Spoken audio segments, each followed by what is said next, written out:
पहले टेस्ट की शर्मनाक हार के बाद जब पाकिस्तान ने दूसरे टेस्ट की शुरुआत की और मात्र 19 रन पर 2 विकेट गंवा दिए, तो शायद उनके फैंस के दिलों में एक बार फिर से हार की कड़वाहट छा गई होगी। लग रहा था कि ये मैच भी हाथ से फिसल रहा है, कहानी एक बार फिर पलटने वाली है। लेकिन तभी मैदान पर उतरे कामरान गुलाम, और वो सिर्फ उतरे नहीं बल्कि पूरी तरह छा गए। कामरान ने न सिर्फ टीम को संभाला, बल्कि वह ऐसी पारी खेली जिसने पूरे क्रिकेट जगत को दंग कर दिया। पाकिस्तान की टीम, जो 19 पर 2 विकेट गंवा चुकी थी, पहले दिन के अंत तक 219 रन पर 5 विकेट पर पहुंच गई, और इसका सारा श्रेय कामरान गुलाम को गया। टेस्ट क्रिकेट में उनका यह डेब्यू तो जैसे किसी सपने जैसा था। दुनिया भर ने एक ही आवाज में कहा, कामरान गुलाम, वेलकम टू टेस्ट क्रिकेट। पहला ही मैच, वो भी ऐसी मुश्किल कंडीशंस में खेला गया जहां पिच छठे दिन की जैसी हो चुकी थी, धीमी। लेकिन कामरान डट कर खड़े रहे। उनके सामने से विकेट गिरते रहे, पर वह अपनी जिद और जज्बे के साथ मैदान में टिके रहे। और फिर उन्होंने वो कर दिखाया जिसका इंतजार पाकिस्तान को सालों से था। डेब्यू मैच में शानदार शतक। कामरान ने इतिहास रच दिया, और वह पाकिस्तान के 13वें खिलाड़ी बन गए जिन्होंने डेब्यू मैच में सेंचुरी ठोकी। इस ऐतिहासिक पल के साथ ही उनके माता पिता की तस्वीरें और आंसू सोशल मीडिया पर वायरल हो गए। लोग कामरान के संघर्ष और उनकी सफलता की तारीफ कर रहे थे, तो वहीं आलोचनाएं उन लोगों तक भी पहुंच रही थीं जिन्होंने बाबर आजम को हटाने पर सवाल उठाए थे। कामरान का ये शतक सिर्फ एक पारी नहीं थी, ये उनके हुनर की पहचान थी। उन्होंने यह साबित किया कि मौके मिलने पर ही खिलाड़ी अपनी काबिलियत दिखा सकता है। बीते 2 साल में पाकिस्तान के नंबर 4 बल्लेबाज ने कभी शतक नहीं लगाया था, लेकिन कामरान ने उस सूखे को खत्म कर दिया। दूसरे टेस्ट में जब पाकिस्तान की शुरुआत खराब रही और 19 रन पर 2 विकेट गिर गए, तो शायद लगने लगा था कि एक और हार पास ही है। अगर इसी मौके पर कामरान गुलाम का विकेट भी गिर जाता, तो शायद पाकिस्तान की हालत और भी बदतर हो जाती। बाबर आजम की जगह टीम में आए कामरान गुलाम पर काफी दबाव था। बाबर के फैंस तो पहले ही उन्हें क्रिटिसाइज कर रहे थे, लेकिन कामरान ने न सिर्फ इस दबाव को झेला, बल्कि अपने प्रदर्शन से सबका मुंह भी बंद कर दिया। कामरान गुलाम ने यह दिखाया कि वह कितने मानसिक रूप से मजबूत खिलाड़ी हैं।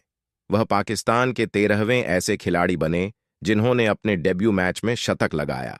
खास बात यह रही कि वह पाकिस्तान में शतक लगाने वाले 11वें खिलाड़ी बने, और इंग्लैंड के खिलाफ मुल्तान की जमीन पर ऐसा कारनामा करने वाले पहले बल्लेबाज बने।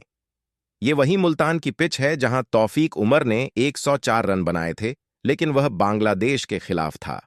कामरान गुलाम के शतक के साथ पाकिस्तान का संदेश था साफ, Kamran, welcome to test cricket. और यहां सबसे दिलचस्प बात यह है कि कामरान गुलाम सिर्फ दूसरे पाकिस्तानी बने जिन्होंने नंबर 4 पर डेब्यू करते हुए शतक लगाया।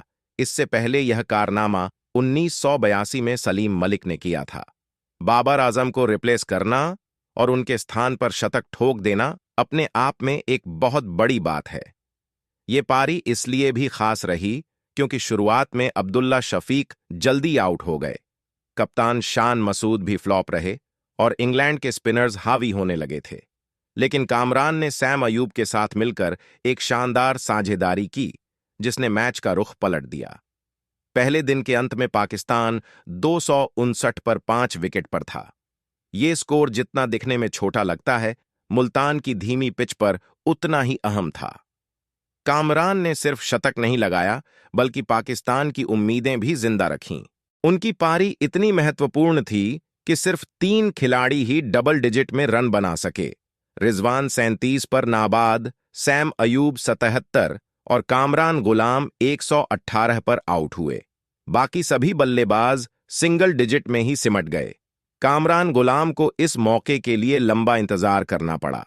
उन्होंने फर्स्ट क्लास क्रिकेट में 4000 से ज्यादा रन बनाए, जिसमें 1600 रन तो पिछले सीजन में ही आए थे। लेकिन उन्हें तब भी मौका नहीं मिल रहा था। आखिरकार 2024 में इंग्लैंड के खिलाफ डेब्यू का मौका मिला और उन्होंने इसे दोनों हाथों से लपक लिया। बाबर आजम के फैंस के लिए यह जरूर चिंता का विषय हो सकता है। कामरान की ये पारी मानो बाबर के लिए एक संदेश थी कि मुल्तान में आउट कैसे नहीं होते। कामरान ने दिखा दिया कि अवसर मिलने पर वह किसी से कम नहीं है। 11 साल के इंतजार और कई बार टीम में चुने जाने के बाद कामरान गुलाम को यह बड़ा मौका मिला। उन्होंने इस मौके को इतिहास के पन्नों में दर्ज कर लिया। अब सवाल यह है कि बाबर आजम के लिए क्या यह शतक एक चुनौती बन जाएगा? 4 नंबर पर कामरान गुलाम की यह पारी पाकिस्तान क्रिकेट के भविष्य की ओर एक इशारा है। अब देखना दिलचस्प होगा कि बाबर इस चुनौती का कैसे सामना करते हैं।